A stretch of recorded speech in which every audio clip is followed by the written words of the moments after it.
लापता नौजवानों की वापसी के लिए अहलखाना का एहतजाज। देखिए, पसनी से हमारे ब्यूरो चीफ सज्जाद मोहम्मद अली की इस रिपोर्ट के मुताबिक पसनी में मुतअद्दिद कम-उम्र नौजवानों के अचानक लापता होने पर उनके अहलखाना ने शदीद तशवीश का इजहार करते हुए पसनी प्रेस क्लब के सामने पुरअमन एहतजाजी मुजाहरा किया और रैली निकाली। मुतासिरा खानदानों खुसूसन ख़वातीन और बच्चों ने एहतजाज में शिरकत की और बताया कि नौजवानों की गैर मौजूदगी की वजह से घर वाले शदीद ज़हनी दबाव का शिकार हैं। मुजाहिरीन के मुताबिक लापता होने वाले बेशतर लड़के तालिब इल्म हैं जिनकी तालीम इस सूरत हाल की वजह से बुरी तरह मुतासिर हो रही है। अहले खाना ने खदशा जाहिर किया कि उनके बच्चे नादानी में मुसल्लह तंजीमों की तरफ माइल हो सकते हैं।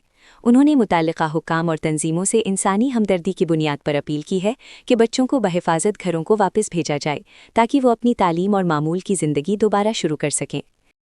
ताज़ा तरीन खबरों और तबसरों के लिए voice of Makran YouTube channel, Facebook page और व्हाट्सएप चैनल को फॉलो और सब्सक्राइब कीजिए।